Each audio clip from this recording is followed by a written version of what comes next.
There is tons of buzz right now around Nate Ament, Tennessee freshman wing, who's getting smoke as high as 6th overall to the Brooklyn Nets. And I guess when you see the highlights, you can see that potential. 6'10 scoring wing who, at his best, is able to use his size, fluidity, and aggression to drive against smaller defenders, work them downhill, and score in the short mid-range area. You can see, if you squint, the Jaden McDaniels-ish young player comparison. This kind of size and shot-making ability is something the league always covets, and he's at his best when he attacks decisively. He doesn't wait, he rips, he goes, he's able to use his size. Foul drawing was a big strength for Nate Ament this year, and he was very effective doing that, getting to the line, out-strengthening people, again, grabbing the rebound in traffic and drawing the foul. But many people, myself included, are not particularly high on Ament and have him in like the 20s, if not lower. So what is that disconnect? And shout out to Overthinking the NBA for their very cool website. Why does this chart exist? Height on the y-axis, effective field goal percentage on the x-axis, and Nate Ament is a massive outlier. He is 6'10" with a 45.2% effective field goal percentage. That is an insane outlier. So what gives? Why is Ament such an inefficient scorer despite his height? The only players kind of in his realm are Joshua Jefferson, Koa Pete, Chris Sinak. So what gives? Like, comment, subscribe for more draft content, and let's talk about Nate Ament. And yeah, his effective field goal percentage is rough, and you can see it on a lot of these plays. Even when he's drawing fouls, he takes a lot of these tough, out of control shots. And as we're going to continue talking about, I think the advantage creation is the overall central main limiting offensive issue, but the flashes are present. And again, you can see some of this smoothness he has going in a straight line. Going to hit the high drop defender with an in and out dribble, decelerate a bit with the slow steps, and draw a foul. Again, this is kind of a weak foul, but still able to get downhill, isn't able to convert the and one though. And Ament is certainly not an athletic player. I think he lost a lot of athleticism from high school as he added some strength, but the moments when he was decisive, he uses his handle to get into some flexible, explosive stances and draw fouls. There were some impressive moments, and like I said, he's definitely at his best attacking off the catch, attacking closeout. There's a great finish off of 2 feet. His footwork is not varied by any means. He just spams this jump and load up off 2 feet, which is kind of effective because of his size. And, he doesn't have the vertical pop to just leap up in traffic off 1 foot without loading himself up. But these advantage creation flashes are occasionally there, where he's not getting a ton of separation here, but he's in big space. He's able to get lower than his defender, pick up again off of 2 feet, glide in the air, and finish right at the rim. That's where the size comes in such handy. But again, despite that size and despite these flashes of ball skills and advantage creation, he isn't a good finisher by any means. You can see Ament's vertical struggles even on makes like this, where he isn't able to get a ton of lift off the ground. I do like his physicality and aggression, trying to draw contact, but Ament, I think his lack of advantage creation could end up being a kind of fatal flaw. And there's so much foul drawing in his tape where it's just like this, where it's kind of like the defender is making a mistake more than Ament is causing a problem. His height definitely is a good thing at his release point. Like, he is a super high release jump shooter in that mid-range area, but unfortunately he just hasn't been efficient there. Here's another chart on Overthinking the NBA, and you can use their chart lab to make pretty much whatever chart you want with a gazillion stats on combine stuff, some models they have, regular stats, advanced stats, shot location, hoop explorer data, which we're going to look at. And this is just mid-range shot frequency per 100 and points per possession. Ament is a heavy mid-range player, 9 per 100, but his points per possession is quite low. He is an outlier, again, in terms of how poor of a mid-range scorer he was efficiency-wise, despite it being a big part of his diet. You can see so many shots in this short paint area. A lot of these left baseline fadeaways, face-up shots, and his rim finishing. The volume, nothing crazy, only 22% rim frequency, nothing crazy. Took more short mid-range jumpers than rim attempts, which I think is definitely indicative of some of the burst, and he just wasn't particularly efficient in that, rim area. On these short mid-range jumpers, ones like we saw in this first play where Ament can get 2 feet close to the restricted area and use his size and some flashes of soft touch, he's effective there. But in most other areas as a jump shooter, it is a lot more questionable. You can see compared to other wings, he shoots way more mid-range shots compared to the average and way fewer shots at the rim and at the three-point line. So no doubt Ament is an outlier in terms of his shot diet. But I wanted to dig into more of the issues behind his finishing because, he just shouldn't be as inefficient as he is. And part of it is like Tennessee's offense wasn't great, the spacing wasn't great, but moments like this where, again, I think he's always trying to load up off 2 feet, hang in the air, and finish in traffic, and he just isn't explosive. He barely ever dunks the ball and doesn't have the elite touch to really get away with that kind of play style. And while he is physical and able to generate advantages with his strength, it's not as consistent as you'd hope, where a lot of the times he's just trying to run straight through players and he'll have a switch on him, and most of the plays where he has switches on him aren't necessarily like the other play at the beginning where he backed him down efficiently. It's a lot of settling for difficult shots. I don't think his handle in tight spaces is good enough to get around switches consistently, and that leads to a lot of forced shots in the intermediate and at the rim. And in the NBA, I do think Ament's going to have much more offensive help, but you can see some of the advantage creation issues. Again, just not able to get any space from his defender, but he does have some real flashes of mid-range touch, and like we saw, left baseline area is just an area where Ament likes to shoot and is very good at shooting. So I wonder how much an NBA team is going to let him face up in this area, but I also think some of that is stemming from the fact that a lot of his drives, he doesn't have the ball skills or the athleticism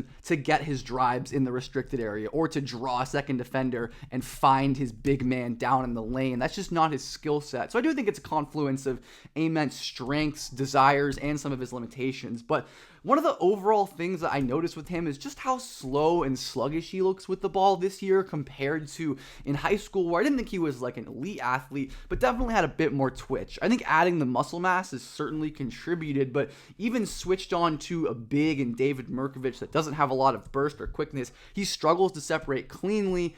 And then I won't really fault the misses much on Ament because of how atrocious this spacing is. It would probably be best to just reset and kick out to Bishop Boswell, who isn't really a shooter. So again, important to consider that the context on a lot of these plays is limiting Ament. That's the case for so many players, but definitely at Tennessee, I don't think he was put in an optimal place to succeed. And Ament is an interesting player and scorer in the mid-range when you can use him in these kind of movement-centric, empty side actions. I love this quick hitter handoff. Ament, again, attacks decisively and uses his height to score in that short mid-range area where we've seen him be so comfortable. He's not a quick trigger pull-up three-point shooter. You can see defenders pretty easily sagging off and giving him a lot of space, and he only shot around 8 threes per 100 possessions. That's pretty mediocre volume from someone whose big sell is shot making. Like we said, it's a lot of mid-range jumpers. So defenders can kind of sag off and not allow Ament to get that space. He still makes a great move here, in and out cross to get a little space, just loses the ball at contact point because he still does need to get a whole lot stronger to end up playing the way that he likes to play with all the bumps and the strength creation. Like I said, his handle against contact, under pressure, in traffic is quite weak, and I think some of that has to do with his movement skills and his stiffness. He definitely gets a lot of rebounds, is good at getting the ball back, but Ament is an interesting shooter. He's a limited shooter. He doesn't have a quick release, and like I said, off of those deep three-point pull-ups, he's not super proficient yet, but coming off movement, he is a very interesting player. He's got that high release. Once again, with the left side using this kind of great shot viz, 48% in that left corner compared to bad to mediocre results in every other spot. That's interesting. I wonder if there's anything to that. He definitely seems more comfortable when he has time and space to load up, but you can run him off screens, and if defenses are just going to be lazy and not switch or go over, Ament has the range to punish them. So Ament, I think, to be a real star would need to be a total difference-making shooter on and off the ball, but I do think he's going to be good enough to where he's, drawing closeouts. But another huge hole in his game is the playmaking, where Ament really struggles to read double teams and to make quick decisions against pressure. It's not that Ament's going to get doubled a ton in the NBA, but I think this is indicative of a lack of processing. I say all the time that I want players in every regard to be overqualified for their next level roles, and if you do project Ament on the ball, it's way too easy to just send two bodies at him and force him to make a rash decision. And his playmaking and feel, despite all right passing stats, to me is quite underwhelming. He can make some structured reads, but his lack of vision on the ball. This is a fairly free lob pass over to Okpara, but especially more open as he twists. No Alabama players even in the restricted area. All you got to do is throw it up for him and he'll go get it, but Ament settles for a tough turnaround fadeaway jumper. Like a lot of players, he struggles to blend his scoring and passing, which is, again, not a unique young player problem by any means, but even in these kind of structured, empty side actions, Ament just doesn't feel like a natural playmaker, where he has a pretty easy pocket pass or just like open lob to Okpara, but he throws it way off the glass. Wasn't the best time to jump by Okpara, but like the accuracy, the timing, the anticipation, clearly just not there yet with Ament. And I think it's hard to get those things to a high NBA level unless you have them early. And the game has always just looked a little bit too fast for Ament under pressure in these more difficult situations that you look at to try to project real, high-end star players. The best moments as a playmaker come when he uses his height, when, again, 6'10", when he gets trapped, the best thing he does is, or, gets blitzed, whatever, initial quick jump pass over to the roller who can lay it down or get fouled. And sometimes when he's in the post, you'll see flashes of him using his height to kick over to the corner, make a nice pass right there, where it's nothing crazy special in terms of like anticipation, right? He's passing to a player who's already open. There's no movement. It's from a standstill, but Ament still has the height and the length to pass over defenders in a way that a lot of players can't. And I think that's valuable and definitely worth noting and building on as a playmaking trait for him playing on the ball, and then he's going to end up missing the short layup. I don't know if his touch just does not seem that great. To me, it seems all right, but yeah, he just misses way too many of these easy shots and isn't consistent enough on some of the tough shots. I do like his motor on the glass on both ends. I think that's definitely a positive. And similar to the offensive end, there are some real defensive flashes where